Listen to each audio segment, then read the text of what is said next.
Hi viewers, welcome to my channel Satya Sparkles. This segment is part 10, my capsule title, All That Glitters is Gold, If Your Mind Believes So. The title for this segment is Good Luck and Bad Luck. Is it a myth? Before we get into the topic, just a brief introduction about myself for those who watch my channel for the first time.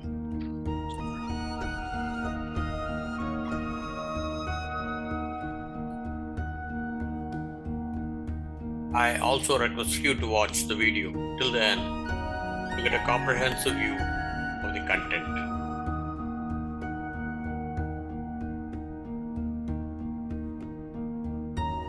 If you like this segment, please subscribe, share, like, comment, and press the bell button. Okay, let's begin. We all know the fox and the grape story. A quick recap. The fox makes his efforts to reach and fetch the grapes. He fails in his repeated attempts. Then he says to himself that the grapes must be sour and he does not eat them anyways.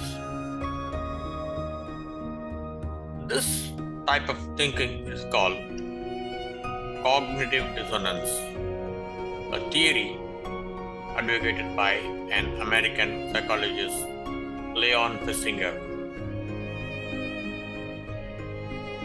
We sometimes hold two or more beliefs, values, ideas, or emotional responses. In this state, people replace or alter their thinking about undesirable current situations to new ones in alignment with their belief systems. This helps them to console themselves. This also gives them immediate mental relief.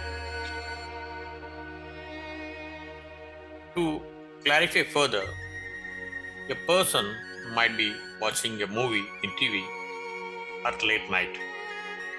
Of the way, he might feel sleepy and opt to go for sleeping.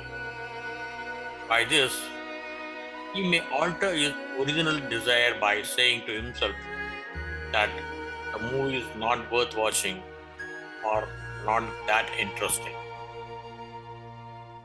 It is also possible that he might watch the same movie again during the daytime. He may even recommend the movie to his friends. Knowing cigarette smoking is bad, a person may hide a cigarette from others' view. This default response, when strikes our mind often, we tend to drop our efforts on the issue on hand and focus on something else. This faulty thinking significantly reduces our ability to learn from the earlier failure or the painful situation. Further, by this response, we might miss many opportunities in life by not pursuing our goals or completing the originally initiated task. Correct understanding about our cognitive dissonance should help us to introspect and ask ourselves whether or not we are getting trapped by this behavioral pattern. In this mental state, our ability towards perseverance gets diminished subconsciously. On the contrary, can we also make the best use of this mental pattern consciously to our advantage? There's a Chinese story, good luck bad luck? Who knows? There was a farmer who had a horse for tilling his fields. One day, the horse went into the hills and did not return back. Fellow farmers sympathized with the old man over his bad luck. The farmer replied, whether it is bad luck or good luck, who knows? Some days later, the horse returned with a herd of wild horses from the hills. This time, the fellow farmers congratulated him on his good luck. His reply was again, good luck or bad luck, who knows? Later, when the farmer's son tried to tame one of the wild horses, he fell off and broke his leg. Everyone thought this was a very bad luck. Farmer again said, bad luck or good luck, who knows? After some days, the army marched into the village and gathered every able-bodied youth to fight a war.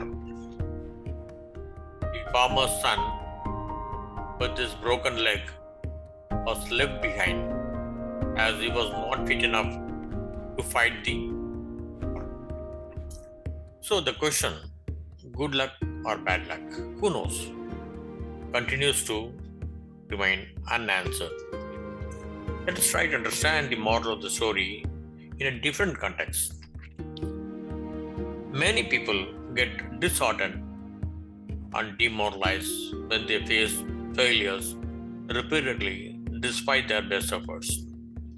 The failures can be from different quarters, maybe in business, marriage, social relationships, and many more.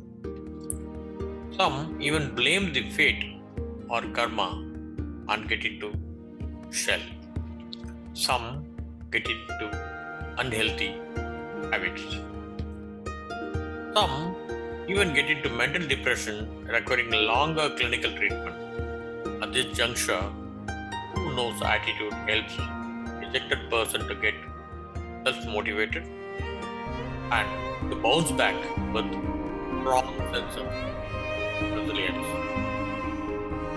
Behavioral scientists are constantly researching the effects of cognitive dissonance theory from multiple perspectives of different professions. For example, a lawyer may argue on professional reasons to prove that his client is innocent despite knowing for sure that he has committed the crime. It is also possible that the lawyer's domain skills might even help to get a favorable judgment for his client. It is interesting to analyze the lawyer's thought process in such a scenario. How does he justify his action to his own conscience? By holding the two conflicting values, still leading a peaceful life. When such instances recur, often in his professional life, it becomes a norm in the mind of the lawyer, and this behavior does not bother him very much.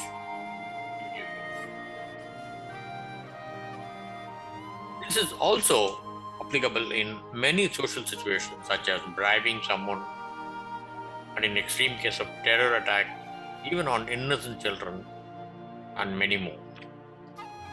In our personal life on common parlor, how cognitive dissonance thinking impacts us in our life.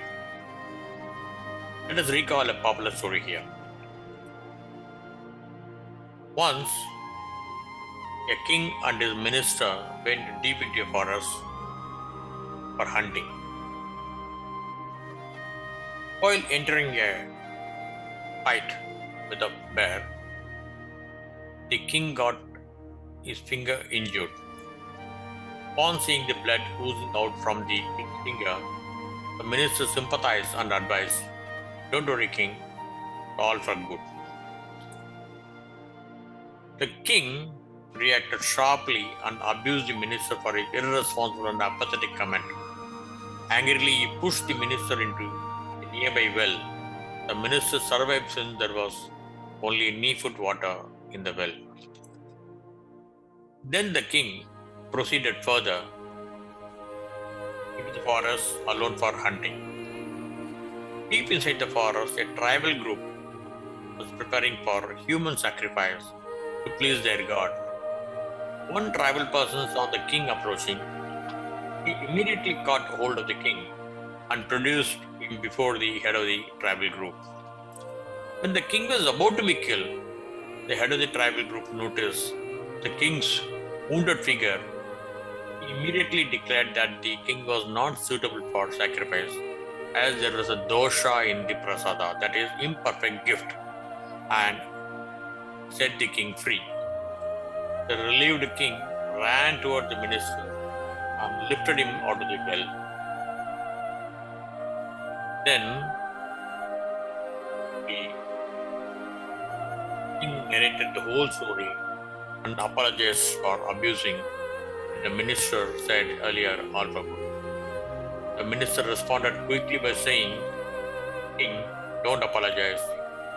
Had you not pushed me into the well, I would have been a perfect prasada." All said and done, cognitive dissonance is very common and natural in our life. All of us go through different degrees of dissonance every day. It happens in situations when our beliefs are being challenged. What is the simplest way then? The first step is to recognize those dissonant beliefs and revisit them on and off. In a crossroad, if your thinking is around the dissonance thought, such as bad luck or all for good, ask two questions to yourself. Is it true that I have absolutely no control over the current situation? And have I exhausted all the possibilities? If you get the answer no to both these two questions, then try to be aware about the negative effect of cognitive dissonance on your words and actions. This awareness will trigger our mind, find ways to overcome it. This is far more better than being untruthful to ourselves. Thanks for watching.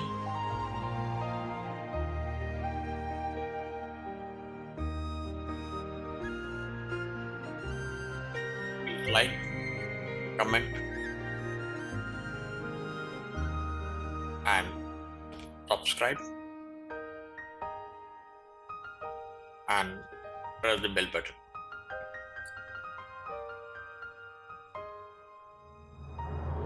See you soon in my next video. In the meantime, Satya signing off. Goodbye.